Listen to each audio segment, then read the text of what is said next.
Good morning to everyone. Beta, I am Puneet Sharma, and today we are going to continue our first chapter of history of class 10th.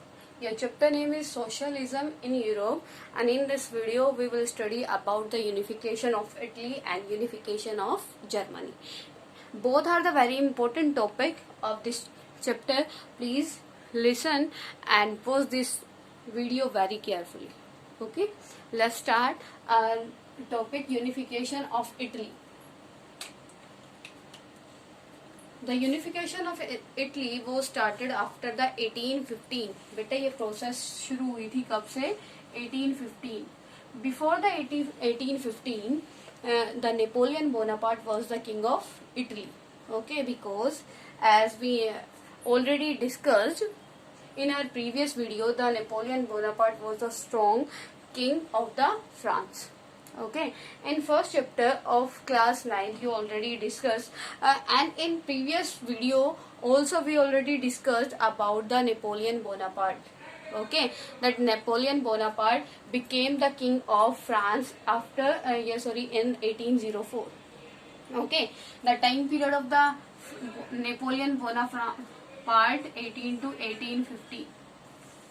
ठीक है, complete जो उसने Europe के ऊपर क्या किया, rule किया, mostly more than half Europe के ऊपर उसने रूल किया, वो बेटा 1804 to 1850.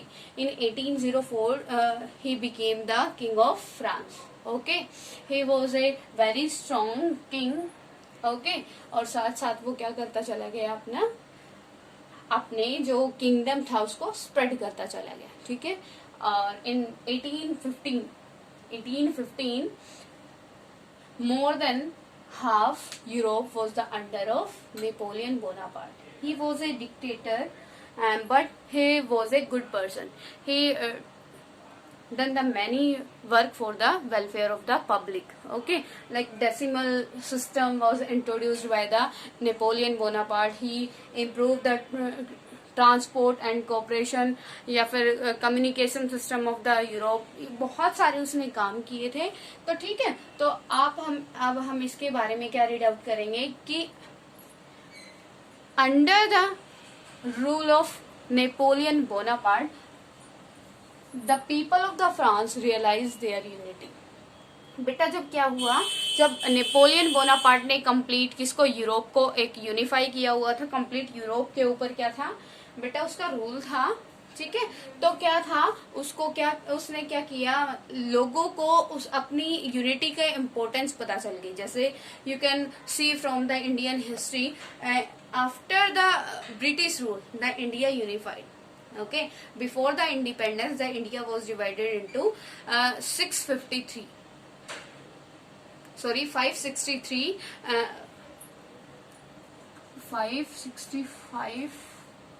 princely state. The India was divided into 565 princely state before the independence of the India. ठीक है, इंडिया के इंडिपेंडेंस से पहले इंडिया 565 किसमें स्टेट्स में, प्रिंसली स्टेट्स में डिवाइडेड था.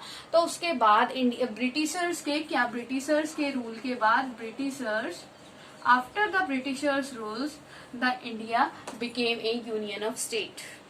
ओके, जैसे क्या था बेटा, इससे इंडिपेंडेंस से पहले जो आपका इंडिया था वो क्या था, इंडिपेंडेंस से पहले आपका इंडिया 565 प्रिंसली स्टेट में डिवाइडेड था. लेकिन ब्रिटिश एक जो गवर्नमेंट है उसने पूरे कंट्री को क्या कर दिया, कंट्रोल किया. पूरी कंट्री के ऊपर एक रूल रेगुलेशन, एक ही आपकी करेंसी वगैरह होती. तो इस चीज को देखते हुए बाद में जो आपकी कंट्री है क्या हो गई, यूनिफाई हो गई. ठीक है, same condition was in the Italy. ठीक है, या यू कैन से इन द यूरोप में भी सेम कंडीशन थी. पहले before the Napoleon Bonaparte rule the Europe was divided into many states. Okay, और तो उसने क्या किया, फिर बहुत सारे स्टेट्स को इकट्ठा करके उसके ऊपर रूल किया. तो लोगों में क्या, अपनी यूनिटी के इम्पोर्टेंस को रियलाइज कर दिया. और तो आपका ये हुआ बेटा, यूनिफिकेशन ऑफ इटली कब स्टार्ट हुई थी, after the Napoleon Bonaparte rule. Yeah, you can say after the 1850, because in 1851 the Bonaparte was killed in the 1815 Waterloo War.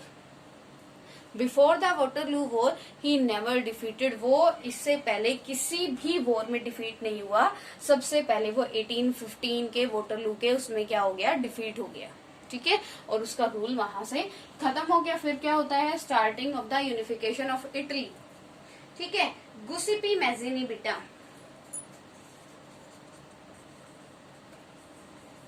Giuseppe Mazzini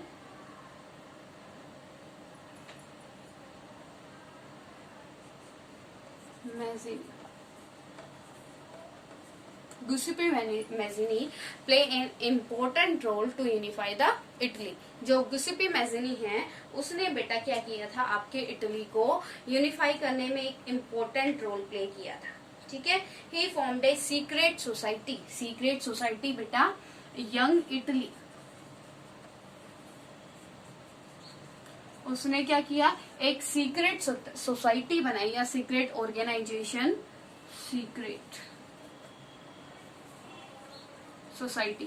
he formed a secret society that was a young Italy, उसने एक secret society बनाई, उसमें उसका क्या काम था, उसने अपने व्यूज स्प्रेड करने शुरू कर दिए with the help of magazines, newspaper, उन सारे या फिर बुक्स, नॉवेल्स, इनके थ्रू उसने अपने जो आपका गुसिपी मैगजीन थे उसने अपने व्यूज स्प्रेड करने शुरू कर दिए, और जो वहां का यंगस्टर था वो उसके जो व्यूज से इम्प्रेस हुआ और उनकी हेल्प से उसने क्या किया, एक सीक्रेट सोसाइटी बनाई young Italy, okay.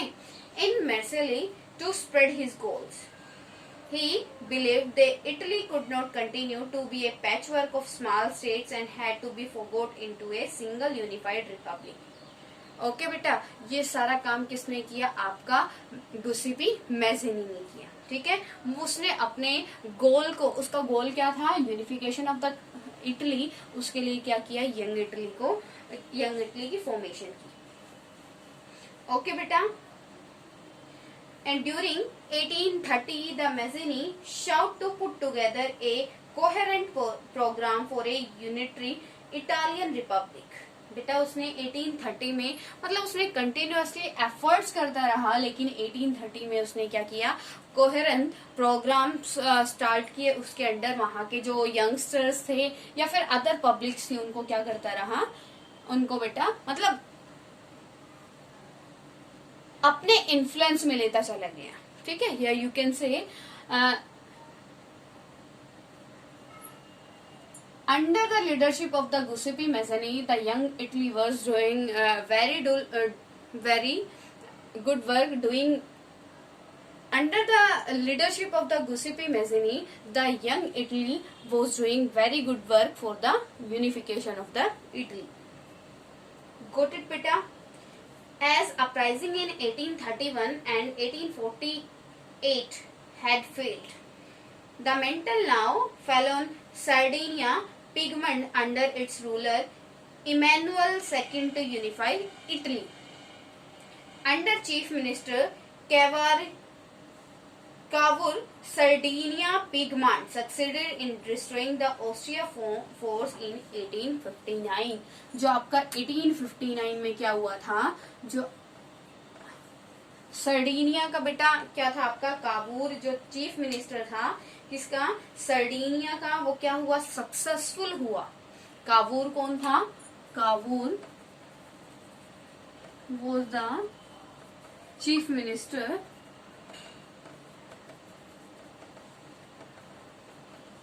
of Sardinia.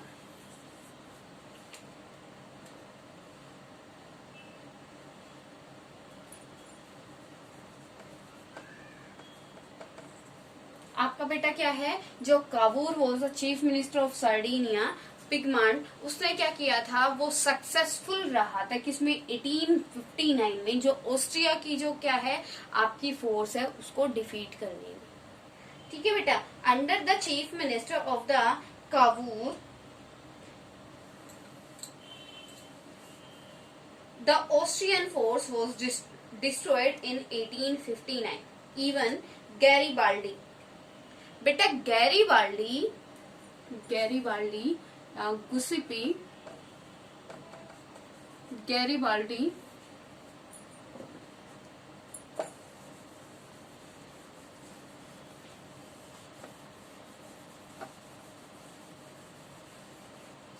Giuseppe Garibaldi was also an important phase in the unification of Italy. जो गुसिपी गैरीबाल्डी है उसने भी बेटा इटली के यूनिफिकेशन में एक मेन इम्पोर्टेंट रोल प्ले किया.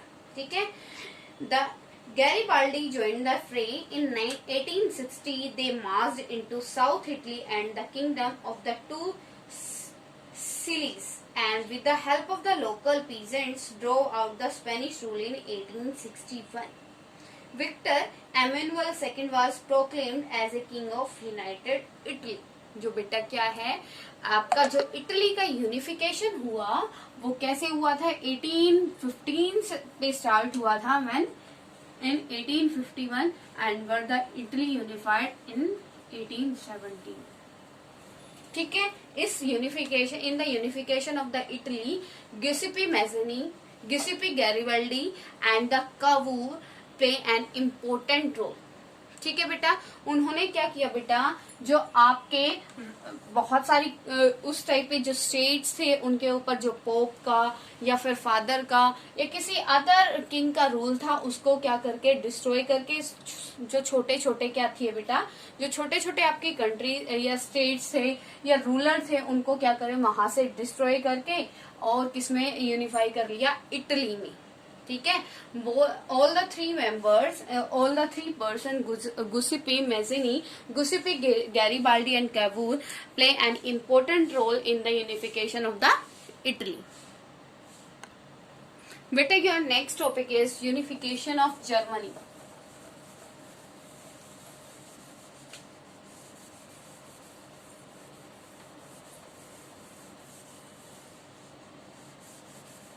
Unification of Germany. The Germany situation was also like the Italy. ठीक है. इटली की तरह ही आपकी जर्मनी की क्या थी सिचुएशन थी. और ये भी क्या हुआ था बेटा इसमें भी बहुत सारे स्टेट्स थे. जब नेपोलियन बोनापार्ट का क्या रहा रूल एंड हुआ at that time 39 states were there in the Germany. Okay, in the 18th century, Germany was divided into a number of many states. Some of these states ceased to exist during the Napoleon Wars. At the end of the war, there were still 39 independent states in Germany. Prussia was most powerful state at that time in the Germany. At the time, 39 states, yeah, independent states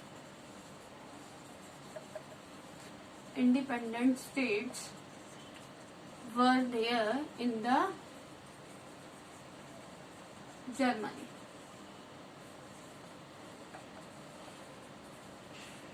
Got it beta.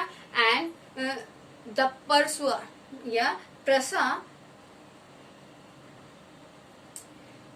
the Prussia was the powerful state out of 39 states. मतलब जो 39 states से बेटा उनमें सबसे powerful ज्यादा कौन था प्रशिया था.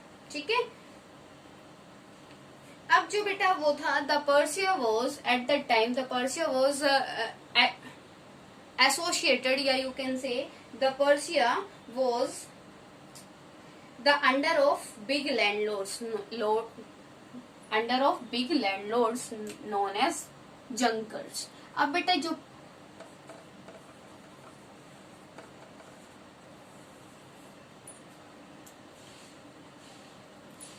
Prussia था at the time of unification of the Germany was the important state of the Germany and owned by the big landlords.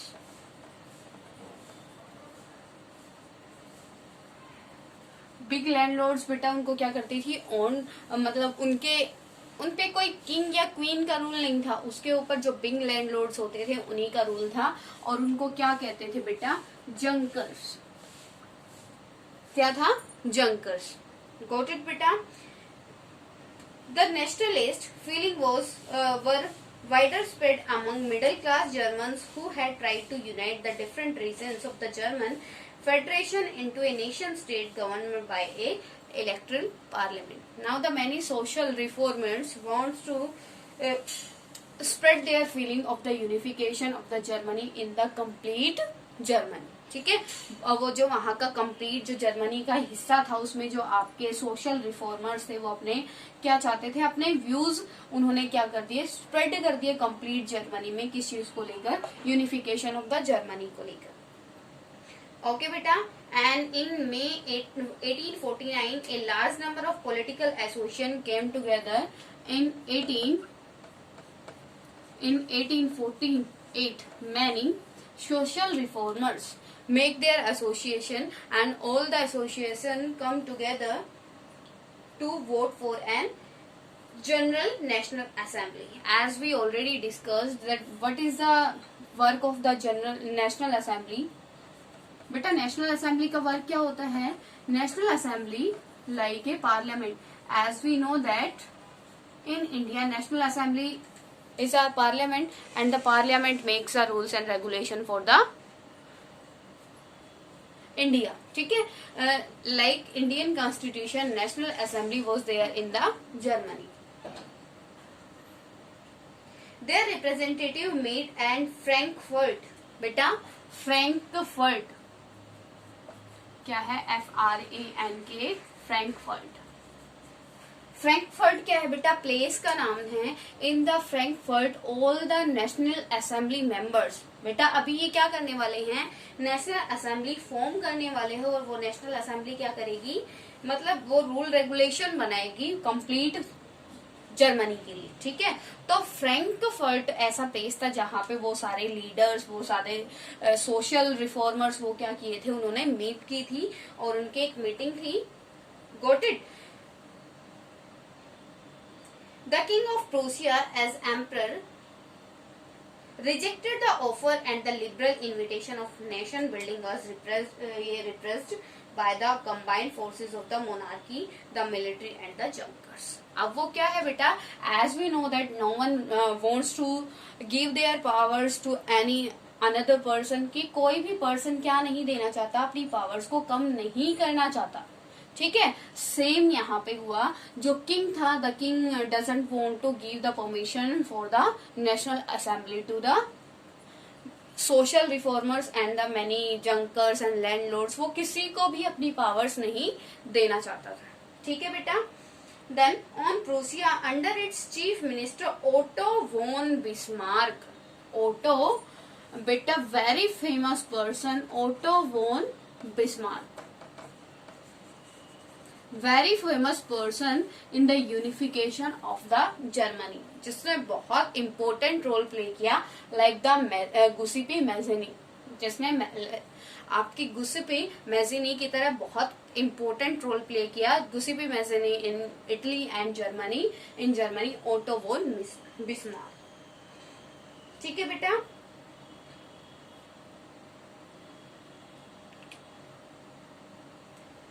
Prussia, under its chief minister Otto von Bismarck, led the movement for unification of Germany. Now, the Bismarck, Otto von Bismarck, take the responsibility for the unification of Germany. Okay, beta. Bismarck carried out this process with the help of the Prussian army and the bureaucracy. वो सारा क्या करना चाहता था बेटा, जो Prussia का जो किंग था, the king of the Prussia do the all works with the advice of Otto von Bismarck. ठीक है, अब ये क्या पर्सन जो ये बिस्मार्क है वो क्या करना चाहता था, अपना ये यूनिफिकेशन करना चाहता था जर्मनी का, और प्रूसिया का किंग उसके अगेंस्ट हो गया था. तो उसने किसके, ब्यूरोक्रेट्स की और वहां की मिलिट्री की हेल्प ली. ठीक है, जो आपका क्या है बेटा, ब्यूरोक्रेट्स क्या होते हैं, द हायर पोस्टेड ऑफिसर्स. जो ब्यूरोक्रेट्स होते हैं बेटा हाईली पोस्टेड ऑफिसर्स होते हैं. The Bismarck take the help of the bureaucrats and military in the unification of Germany. ठीक है बेटा. He fought ये 3 wars over 7 years with Denmark, Austria and France. बेटा जो आपका बिस्मार्क है उसने 3 years, within 3 years 7 wars, कितने 7 wars किए, किसके साथ, Denmark, Austria, and one more, that is France. Prussia was victorious in all these wars and the process of unification was completed as a result of Prussia victory over complete France. ठीक है बेटा, अब clear हो गया आपका topic जो क्या था, Bismarck. The unification of the Germany now was the dependent on Otto von Bismarck. Otto von Bismarck was the chief minister of ये प्रूशिया. ठीक है, वो किसका बेटा, प्रूशिया का क्या था, चीफ मिनिस्टर था. The chief minister of the Prussia was against the Prussia king. मतलब बेटा वो अपनी पावर्स को किंग क्या नहीं करना चाहता था, प्रोवाइड, किसी और पर्सन को प्रोवाइड नहीं करना चाहता था. ठीक है, अब ये क्या है, Otto von Bismarck take the help of the bureaucrats and the military of the Prussia. ठीक है, और under the Prussia power the Bismarck unify the German. ठीक है, हाउ बेटा, anybody knows? I am telling again, listen carefully बेटा. ठीक है, The Bismarck fought 3 wars over 7 years with Denmark, Austria and France. कि उसने क्या किया, आपके जो सॉरी यहाँ पे 7 years और 3 wars.